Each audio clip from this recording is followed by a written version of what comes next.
Բարև ձեզ, Ստեփան Գրիգորյան YouTube-յան ելքի մասնակիցներ, ողջունում եմ ձեզ բոլորիդ, այսօր հունիսի 15-ն է, մենք շարունակում ենք մեր աշխատանքը, պարզ է, որ այսօր մենք կխոսենք երեկվա կենտրոնական ընտրական հանձնաժողովի նիստի մասին, ընդունված որոշումների մասին ու կվերլուծենք ինչ մենք ստացանք հունիսի 7-ի ընտրությունների, ազգային ժողովի ընտրությունների արդյունքում, ինչ ազգային ժողով մենք ստացանք, դուք գիտեք, 3 քաղաքական ուժեր անցան, Բարգավաճ Հայաստանը պարզվեց ի վերջո, որ չի անցել 4%-անոց շեմը, ինչ տիպի ազգային ժողով մենք ստացանք, շատ կարևոր է հասկանալ ինչ քայլեր պլանավորում է անել ռուսամետ ընդդիմությունը, բացի դրանից 6 քաղաքական ուժեր ընդդիմադիր, ովքեր մասնակցել են այս ընտրարշավում, 3 արեցին համատեղ հայտարարություն ընտրությունների մասին, Պուտինը, Ռուսաստանի նախագահան կշնորհավորի Նիկոլ Փաշինյանին, թե ոչ, այս կենտրոնական ընտրական հանձնաժողովի Հայաստանի վերջնական արդյունքների ամփոփ ներկայացված 3 կշնորհավորի Նիկոլ Փաշինյանին հաղթանակի կապակցությամբ, հանձնի կոպիտ ասած փուրը կտա ռուսամետ ընդդիմադիրներին, թե ինչ կլինի։ Նաև զարմանալի է, որ վերջի 2-3 օրվա ընթացքում ընդդիմադիր ուժերի ներկայացուցիչները, առաջնորդները չգիտես ինչու ուզում էին մեկնել Ռուսաստան, դա էլ շատ հետաքրքիր երևույթ էր, բոլորին մերժեցին դուրս գալ Հայաստանի տարածքից եւ պարոն Գագիկ Ծառուկյանին եւ Ռոբերտ Քոչարյանին եւ Նարեկ Կարապետյանին, ուրեմն ստեղ էլ մենք ունենք քննարկման շատ բաներ, բացի դրանից պարոն Դոնալդ Տրամփը դարձավ 80 տարեկան, 80-ամյակի կապակցությամբ իրան շնորհավորեց եւ Նիկոլ Փաշինյանը եւ Վլադիմիր Պուտինը եւ Վլադիմիր Զելենսկին, դրա մասին էլ կխոսենք, Իրան Միացյալ Նահանգներ կարծես թե իրոք համաձայնության եկան, դրա մասին էլ մի քանի խոսք ասենք ու մի քանի կարևոր քայլեր, որոնք արել է մեր կառավարությունը վերջի օրերը կխոսենք, պարոն Գաջիևը, Հիկմետ Հաջիևը եկավ Հայաստան, Դիլիջանում իրանք հանդիպեցին պարոն Արմեն Գրիգորյանի հետ, դուք գիտեք, Արմեն Գրիգորյանը մեր անվտանգության խորհրդի քարտուղարն է, պարոն Հիկմետ Հաջիևը դա շատ կարևոր դեմք է Ալիևի ադմինիստրացիայում, որը զբաղվում է անվտանգային եւ արտաքին հարաբերությունների հարցերով, ինչ են խոսացել, ինչ են քննարկել։ Ուրեմն այսօր շատ կարևոր հագեցած քննարկում է մեզ սպասում։ Մինչև սկսելը մեր աշխատանքի, խնդրում եմ ձեզ բաժանորդագրվել, կիսվել, լայքել եւ ֆինանսական աջակցություն տալ մեր YouTube-յան ալիքին։ Մենք անում ենք կարևորագույն աշխատանք, մենք վերստուգում ենք մեր ինֆորմացիան ձեզ տրված, տեսեք ժամանակը ցույց է տալիս, որ մեր վերլուծությունները մոտ են իրականության, մենք կանխատեսել ենք երեկվա գրեթե բոլոր որոշումները կենտրոնական ընտրական հանձնաժողովի, դրա մասին էլ այսօր կխոսենք, ուրեմն ձեր աջակցությունը անհրաժեշտ է մեզ։ Նայեք, Դոնալդ Տրամփ, կոպիտ ասած Միացյալ Նահանգներ Իրան հարաբերություններ։ Երեք ես ասացի, կարծես թե դեպի դրական ամեն ինչ գնում է, շատ զգուշավոր, քանի որ հաճախ տապալվում են այս պլանները Դոնալդ Տրամփի խաղաղության հասնել Իրանի հետ հարաբերություններում, բայց կարծես թե այս անգամ շանսերը մեծ են, ամսի 19-ին հունիսի Ժնևում կհանդիպեն պաշտոնական պատվիրակությունները Միացյալ Նահանգների եւ Իրանի եւ Պակիստանի եւ Քաթարի միջնորդությամբ կստորագրեն խաղաղության այդ համաձայնագիրը։ Հիմա Դոնալդ Տրամփը ինչ է ասում, երեք ինքը ասեց, որ ծովային շրջափակումը Իրանի ինքը հանում է, բացվում են ծովային ճանապարհները Իրանի համար։ Բացի դրանից ինքը ասեց Հորմուզի նեղուցը բացվում է առանց խոչընդոտի, բոլորը կարող են նավթը ստանալ, վերցնել Իրանից ու Հորմուզի նեղուցով անցկացնել։ Պարոն Շարիֆը Դուք գիտեք, ինքը Պակիստանի վարչապետն է, ինքը ասեց, որ ամսի 19-ին Շվեյցարիայում կստորագրվի այո համաձայնագիրը խաղաղության, ու ինքը ասեց ամենակարևոր արդյունքն է, որ անհապաղ պետք է դադարեցվեն ռազմական գործողությունները նաև Լիբանանի տարածքում։ Երբ ես հասկացա, որ իրոք այս անգամ կարծես թե կաշխատի խաղաղությունը, քանի որ Իրանի արտգործնախարարությունը երեք հայտարարության հանդես եկավ, որ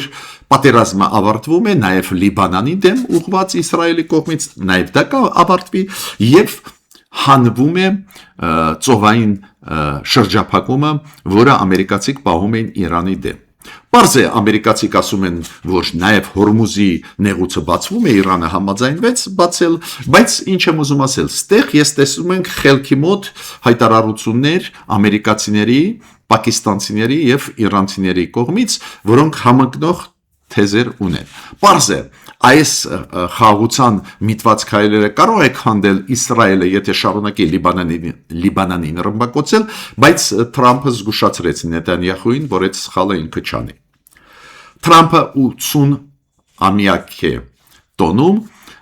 80 տարեկան է, Թրամփին շնորհավորեց պարոն Զելենսկին, Վլադիմիր Զելենսկին, որը շնորհակալություն հայտնեց Թրամփին այն աջակցության, որը Թրամփը տալիս է Ուկրաինային, ում ինքը ներկայացրեց վերջի ժամանակվա հաջողությունները մարտի դաշտում Ուկրաինայի կողմից, ու պարոն Զելենսկին ասեց, ես ունեցա հեռախոսազրույց Դոնալդ Թրամփի հետ, շատ օգտակար, շատ լավ, շնորհավորեցի իրան։ Բացի դրանից Զելենսկին ասեց, որ Դոնալդ Թրամփի հետ իրանք պայմանավորվեցին մեծ յոթնյակում այդ գագաթնաժողովը, որը այսօր սկսվում է Ֆրանսիայում, որ այդ գագաթնաժողովի ժամանակ իրանք կքննարկեն տարբեր հարցեր։ Նիկոլ Փաշինյանն էլ շնորհավորեց Դոնալդ Թրամփին, գրառում արեց, ինքը ասեց, որ դուք հզոր առաջնորդ եք, իմ ընկերն եք, ասեց Նիկոլ Փաշինյանը Դոնալդ Թրամփին, ու ինքը ասեց, ձեր ուժեղ առաջնորդությունը դարձնում է Ամերիկան նորից հզոր պետություն, հզոր խաղացող աշխարհով մեկ։ Նաև Նիկոլ Փաշինյանը նշեց այն մեծ դերը, պատմական դերը, որը ունեցավ այն գագաթնաժողովը, որը անցավ անցած տարվա օգոստոսի 8-ին Միացյալ Նահանգներում։ Պուտինը շնորհավորեց Դոնալդ Թրամփին, Պուտինը զանգեց Դոնալդ Թրամփին, պարոն Ուշակովը Պուտինի օգնականը պատմեց այդ իրանց ջերմ զրույցը, բայց ուզում եմ ասել, որ շատ կարևոր է ինձ համար, որ Դոնալդ Թրամփին շնորհավորեց պարոն Փաշինյանը։ Հիմա, երբ որ ես ասեցի մեր կառավարության քայլերը, որոնք արվում են, կառավարությունը այս ընտրություններից հետո նորից սկսեց ակտիվ գործել, ինչը շատ հասկանալի է, շատ ու շատ պլաններ պետք է արագ իրականացնել, քանի որ խոչընդոտ անողները շատ են։ Խնդիրներ առաջացնողները շատ են եւ ներսում եւ դրսում։ Ուրեմն պետք է ակտիվ գործենք։ Մեր պաշտպանության նախարարը Սուրեն Պապիկյանը գտնվում է հիմա Ֆրանսիայում, 3 օրյա այցով է աշխատանքային Ֆրանսիայում։ Պարզ է ինչի մասին է խոսքը գնա, ռազմատեխնիկական համագործակցության մասին։ Մեր արտգործնախարարը գտնվում է Լյուքսեմբուրգում, այս 2 օրը այնտեղ կանցնի արտգործնախարարների Եվրոմիության արտգործնախարարների նիստը։ Դուք գիտեք, Եվրոմիության արտգործնախարարների նիստը պարբերաբար ինչով է հետաքրքիր, որ առանձին պետությունների, ովքեր դեպի եվրոինտեգրացիա գնում են, նաև արտգործնախարարներին հրավիրում են, պարզ է Արարատ Միրզոյանին կտան հնարավորություն ելույթ ունենալ։ Ողջունում եմ այդ աշխատանքը։ Շատ կարևոր հանդիպում, որը կայացավ Արարատ Միրզոյան, Հիկմետ Գաջիև։ Բոլոր գիտենք, որ հենց համագործակցությունը Հայաստան-Ադրբեջան, դելիմիտացիա դեմարկացիայի հարցերը կապված նորմալացման, կարգավորման մեր հարաբերությունների, ապա շրջափակման, այդ հարցերով զբաղվում է Հայաստանի կողմից հենց Արմեն Գրիգորյանը, մեր անվտանգության խորհրդի քարտուղարը, Ադրբեջանի կողմից զբաղվում է Հիկմետ Հաջիևը, շատ ազդեցիկ մարդ Ալիևի ադմինիստրացիայում։ Ու Հիկմետ Հաջիևը եկավ Հայաստան, Դիլջանում իրանք հանդիպեցին Արմեն Գրիգորյանի հետ, տարբեր հարցեր քննարկեցին, ստեղ նույնիսկ պաշտոնական հաղորդագրությունը կարևոր չի, մենք բոլորս հասկանում ենք ինչի մասին է խոսքը, կողմերը մեր ընտրություններից հետո հիմա պարզ է լի են վճռականության այն պլանները իրականացնել, որոնք կային ապաշրջափակում, Դոնալդ Տրամփ ծրագիրի մասին համոզված եմ, որ խոսել են դելիմիտացիայի, դեմարկացիայի հնարավոր զարգացման մասին, ոնց մտավ մեր տարածք պարոն Հիկմետ Հաջիևը, ինքը մտավ մեր տարածք հենց այն դելիմիտացված դեմարկացված հատվածով Տավուշում սահմանի, որը արվեց հիշում եք 2 տարի առաջ, նաև իրանք խոսեցին քաղաքացիական հասարակության մակարդակով այդ համագործակցությունը մեր փորձագետների Հայաստանի ու Ադրբեջանի միջև, որը գնում է դրա մասին էլ խոսացին, իրենց կարևորության մասին, քանի որ մենք բոլորս հասկանում ենք, որ պատերազմը մի քանի տարի առաջ էր, վերքերը մի օրում չեն կարող փակվել, ուրեմն այդ հարցերը լուծելիս եւ ժամանակն է պետք եւ ամենակարևորը շատ կարևոր է ներգրավել այդ process-ի մեջ հայտնի փորձագետներին, հայտնի մշակույթի գործիչներին, գիտնականներին, տարբեր մարդկանց, որ վստահության մթնոլորտը բարձրանա։ Ռուսաստանի արտգործնախարարությունը ընդունում է Ռուսաստանում այս 3 օրյա այցով Թուրքիայի արտգործնախարար պարոն Ֆիդանին։ Ու Ռուսաստանի արտգործնախարարության հաղորդագրության մեջ գրված էր Թուրքիայի հետ տարբեր հարցեր կքննարկվեն, նաև այդ թվում Անդերկովկասում զարգացումները։ Ռուսաստանը համարում է, որ ապաշրջափակումը լավ բան է, Ռուսաստանը ստեղ ուզում է Թուրքիայի հետ աշխատել։ Կոպիտ ասած Ռուսաստանը ուզում է մխրճվել մեր ծրագրերի մեջ, որոնք մենք պլանավորում ենք անել Միացյալ Նահանգների հետ, Թուրքիայի հետ, Ադրբեջանի հետ։ Բացի դրանից իրանք ասեցին Ռուսաստանի արտգործնախարարությունը 3 գումարած 3 ձևաչափը կքննարկվի։ Այդ ինչ ձևաչափ է հիշեցնեմ։ 3 դա Ռուսաստան, Թուրքիա, Իրանն է, մյուս 3-ը հարավ-կովկասյան երկրները՝ Վրաստան, Հայաստան, Ադրբեջան։ Ու Ռուսաստանը ասում է, այդ կարևոր ձևաչափ է, այս ձևաչափով պետք է աշխատի։ Կոպիտ ասած, առանց Եվրոմիության, Միացյալ Նահանգների մեր կառավարությունը վաղուց է պատասխան տվեց Ռուսաստանին, որ մենք գնում ենք դեպի Եվրոյի ինտեգրացիա, բացի դրանից Դոնալդ Տրամփի ծրագիրը թափով մենք հիմա ամերիկացիների հետ կիրականացնենք։ Ու ես կառավարությունը պետք է ասեմ, որ այսօրվա ակտիվությունը մեր կառավարության եւ ողջունում եմ, քանի որ ճուզողները շատ են եւ ներսից ռուսամետ ուժերը կփորձեն քանդել այս խաղաղությունը Ադրբեջանի հետ, ամեն ինչ կանեն, որ մեր համագործակցությունը Եվրոմիության հետ դանդաղի եւ տրիպ ծրագիրերը չիրականացվեն եւ դրսից խաղացող Ռուսաստանը չի ցանկանում, որ Հայաստանը ուժեղանա, զարգանա, այդ ակնհայտ է սանկցիոն քաղաքականություն կիրառում են մեր ապրանքների դեմ։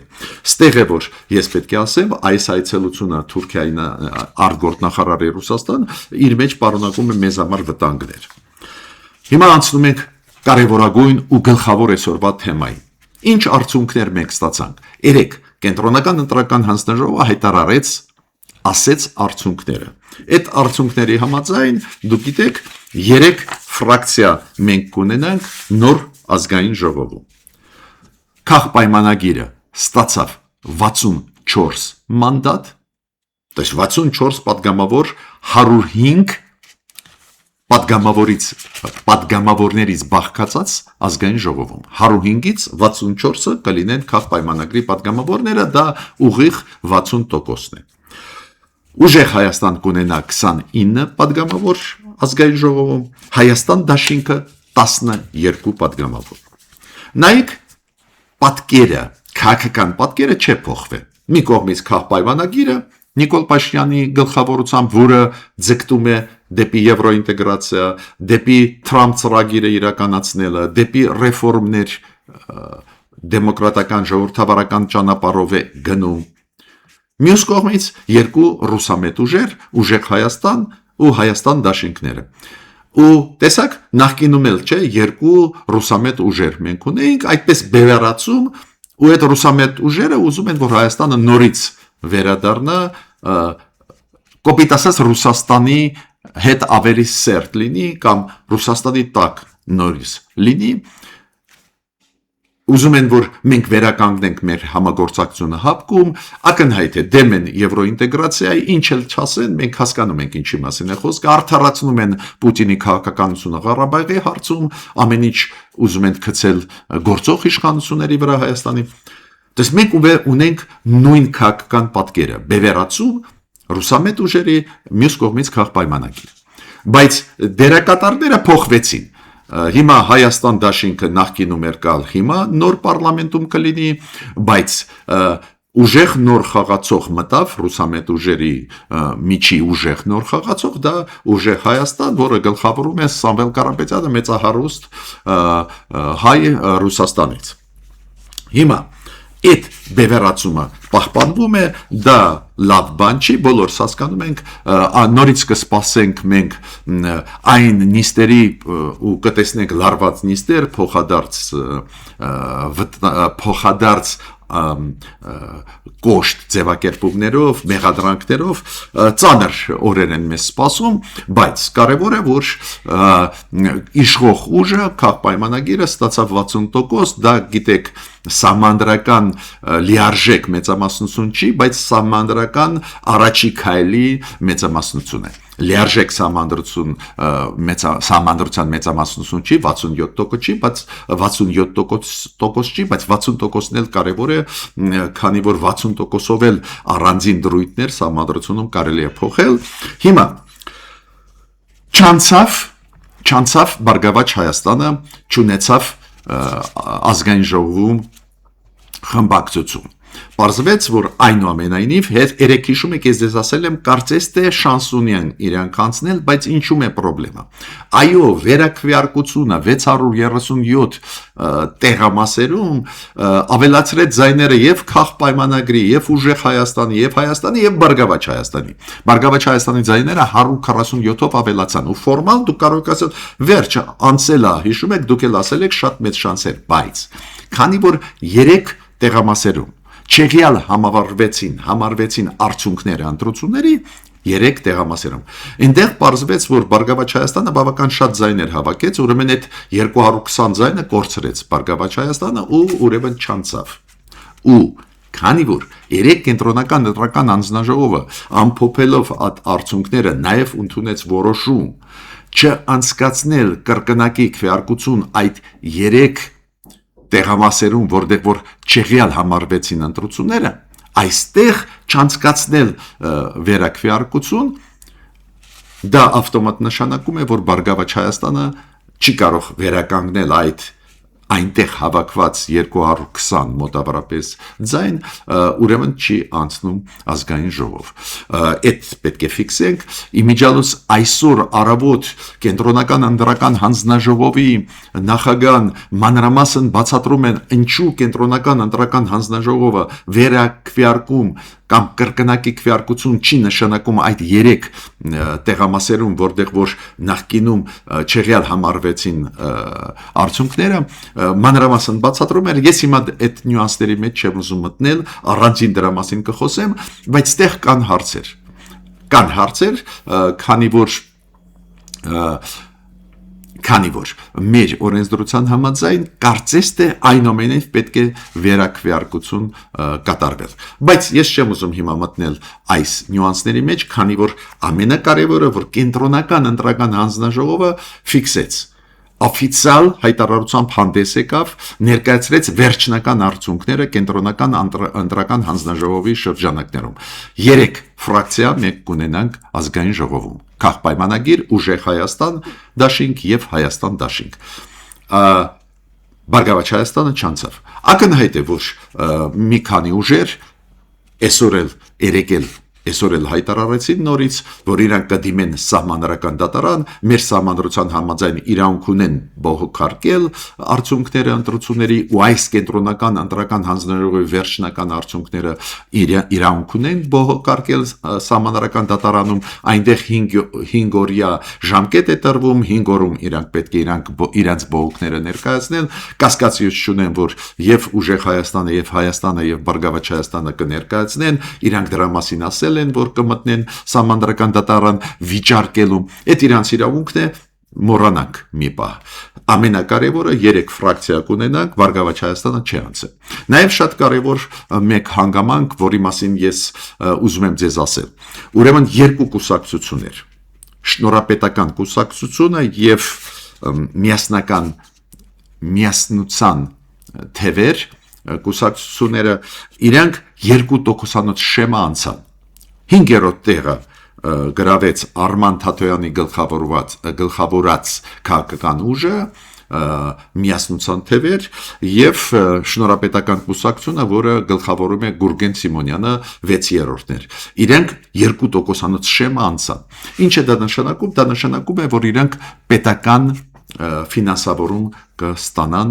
քանի որ մեզ մոտ հիմա եթե ընտրությունների ժամանակ, վերջի ընտրությունների ժամանակ կուսակցությունը հավաքում է 2%-ից ավել, կստանում է պետական ֆինանսավորում։ Ու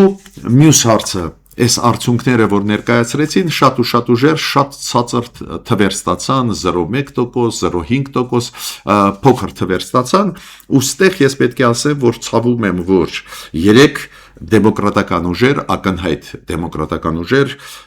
Հանրապետություն կուսակցությունը, Քրիստոնյա դեմոկրատական կուսակցությունը եւ հանուն Հանրապետության դեմոկրատական այդ կուսակցությունը իրանք հավաքեցին շատ քիչ ձայներ, ցավում եմ ես, քանի որ հենց այդ ուժերն էին, որ նախաձեռնում էին եվրոինտեգրացիայի հետ կապված ստորագրությունները հավաքում էին, ու դա մեծ դեր խաղաց, որ հետո քաղաքացիական պայմանագիրը այդ ուղղությունը բռնեց։ Իրենք չկարողացան դաշինք կնքել, դաշինքով գնալ, որ կարողանան 4% շեմա հաղթահարել, շանս կար, ես կասկած չունեմ, բայց այդ մի քանի 3-4 ուժ, որոնց նկատմամբ կա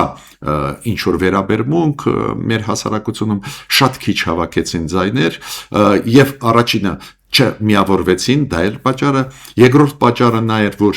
այդ ընտրարշավի ժամանակ ես նկատեցի, իրենք ավելի շատ պաշտպանում էին բանավեճերի ժամանակ քաղաքապայմանագիրը Նիկոլ Փաշինյանին, այլ ոչ թե իրենց ծրագրերն են ներկայացնում, պարզ է մարդիկ ինչ են ասում, դե այդ դեպքում գնանք Նիկոլ Փաշինյանին տանք, մինչդեռ մենք բոլորս հասկանում ենք, որ վատ չէր լինի, որ այս ազգային ժողովում մեկ այլընտրանքային ուժ լինել, որը աջակցել Նիկոլ Փաշինյանին, որը կարողանալ ալյանսի մեջ մտնել, որը այդ դաշինքը չէր քննադատի Նիկոլ Փաշինյանին, բայց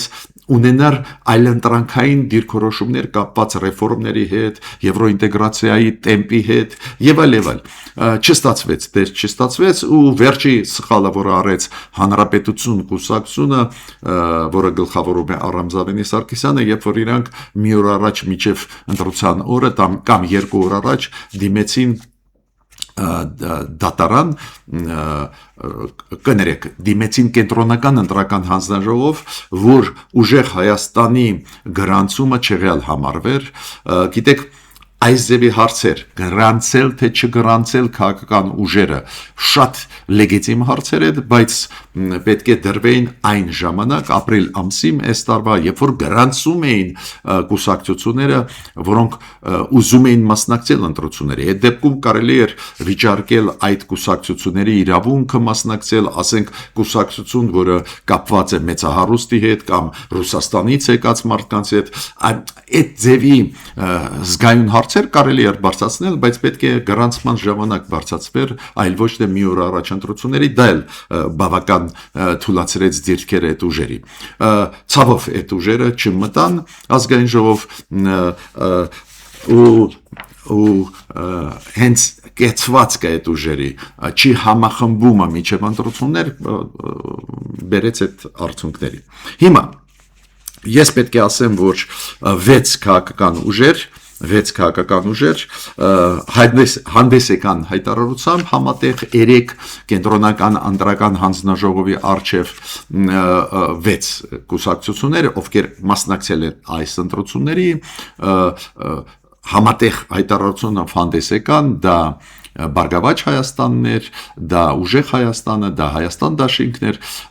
դա Հայ ազգային կոնգրեսը, դա Բևերն էր, ազգային ժողովրդավար բևերը ԱԺԲ-ն եւ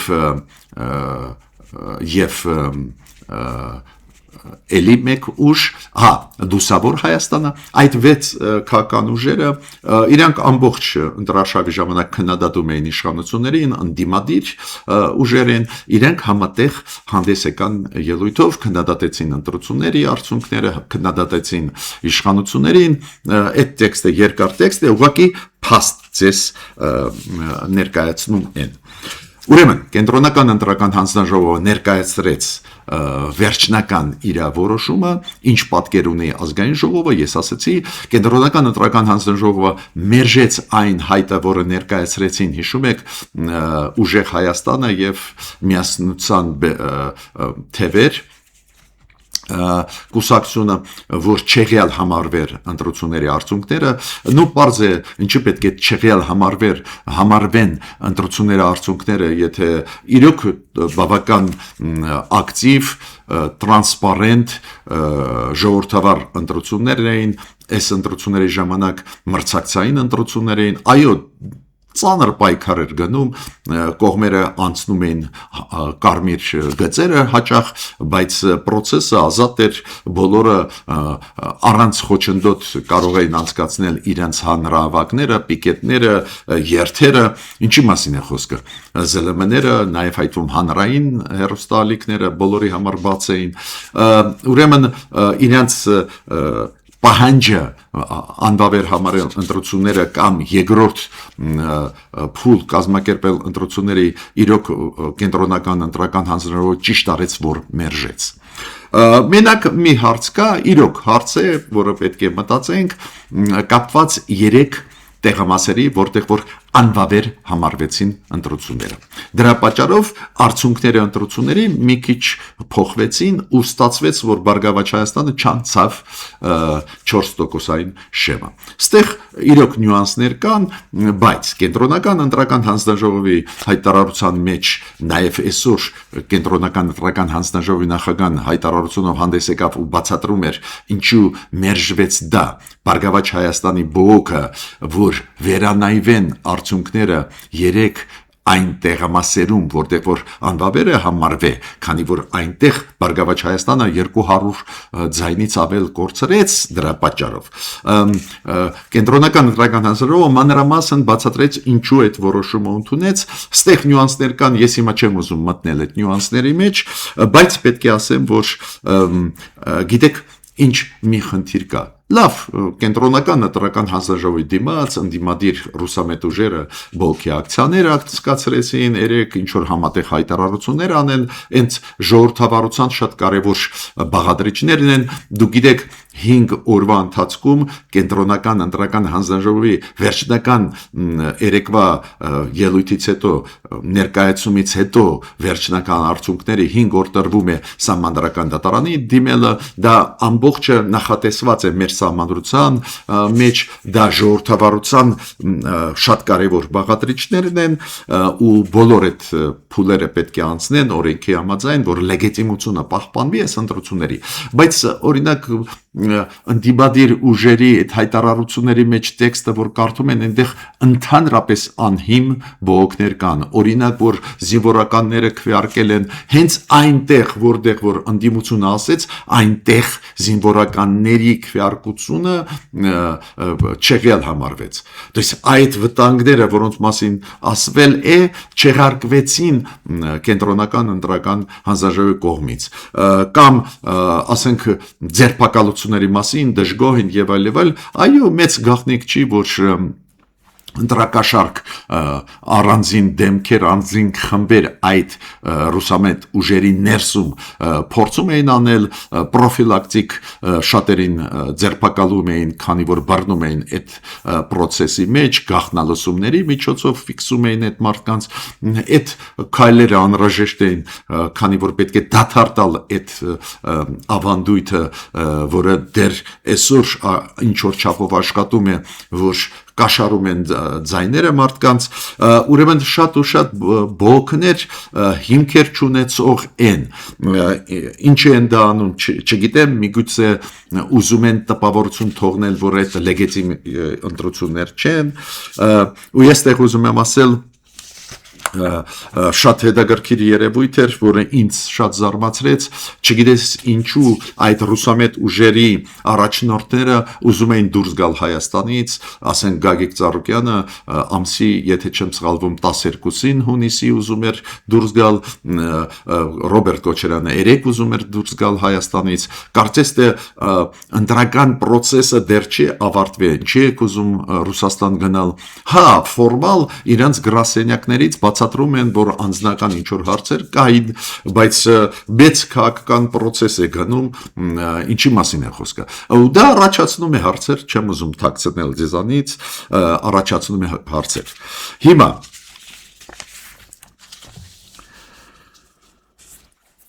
ուզում եմ ասել, որ լուրջ process էր, արդյունքները ընտրությունների անփոփվեցին, փորձ կարվի իմ կարծիքով ապակայնացնել իրավիճակը Հայաստանում, իշխանությունները պարտավոր են կանխել այս ձևի վտանգները, մյուս կողմից կարծես թե այդ ռուսամետ քաղաքական ուժերը հայտարարում են, որ միայն կգնան սահմանադրական դատարանով, սահմանադրական դատարանին կներկայացնեն բողոք, դա նշանակում է, որ գնում են սահմանադրական ճանապարհով, որ չապակայնացնել իրավիճակը, չգիտեմ հավատալ թե ոչ, քանի որ չգիտես ինչու փորձ արվում է դուրս գալ երկրից ու այնտեղ ինչ որ հանդիպումներ ունենալ, ես ստեղ պետք է ասեմ, որ իշխանությունները պետք է շատ ուշադիր այդ process-ներին հետևեն, քանի որ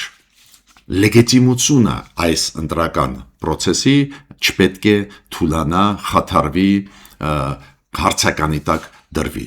Դեր նորմալ է գնում process-ը, մի խնդիր կա, որը ինձ մոտ էր առաջացնում է խնդիրներ, այն 3 տեղամասերի հետ, որտեղ որ վերահաշվարկ